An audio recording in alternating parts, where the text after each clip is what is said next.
എന്താ നിങ്ങളുടെ നക്ഷത്രം? നക്ഷത്രം ഭരണിയാണ്. എന്താ പേര്? ദിയേഷ് പേര്. ദിയേഷ്.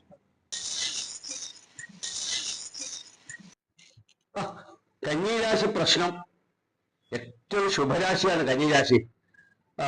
കന്നിരാശി പ്രശ്നമുണ്ട്. നല്ല ദൈവസഹായവും കാര്യങ്ങളും നല്ലപോലെ ഉണ്ട്. പിന്നെ ഭരണനക്ഷത്രം അല്ലേ? ഭരണനക്ഷത്രം ആനയെ പോലെ അല്ലേ?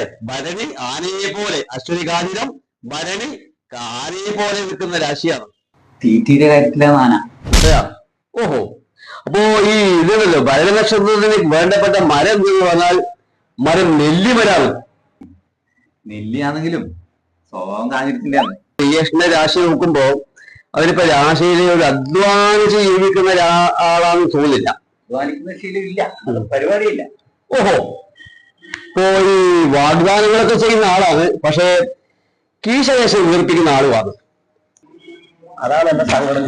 എനിക്ക് ഒരു വാക്ക് പാലിക്കാൻ പറ്റുന്നില്ല. കൊടുത്ത വാഗ്ദാനമൊന്നും എനിക്കത് പാലിക്കാൻ പറ്റുന്നില്ല. എന്താ നിങ്ങളുടെ ജോലി? എന്താണ്? ചെറിയൊരു ജനസേവയാണ്. ജനസേവനം എന്ന് പറയുമ്പോ ഞങ്ങളെ പറ്റിക്കല്. അപ്പോ രാഷ്ട്രീയക്കാരാണ്. അത് ശരി, അത് ശരി. ഇപ്പോഴത്തെ MLA സ്ഥാനാർത്ഥിയും കൂടിയാണ് ആള്. ഇവിടെ എല്ലാമേ ഉള്ളൂ. അത് ശരി. വേറെ സ്ഥലത്താണ്. അവിടെ വെച്ച് നോക്കാൻ പറ്റുമല്ലോ, നമ്മളെല്ലാവർക്കും അറിയല്ലോ. ഇല്ലാതെ ഇവിടെ വരില്ലല്ലോ. ആര് ദൂരത്തില്ലാതെ ഇവിടെ വരും, അത് നമുക്കറിയാം. ജയിക്കുമെന്ന് അറിയണം എനിക്ക്. അല്ലെ, ജയിക്കുന്നതിന് ഒരു ഉറപ്പാണ്. എത്ര ശതമാനത്തിൽ ജയിക്കുന്നതെന്ന് അറിയണ്ടേ. എന്നാലും എന്നെ ജനങ്ങൾ എന്നെ തെരഞ്ഞെടുക്കും.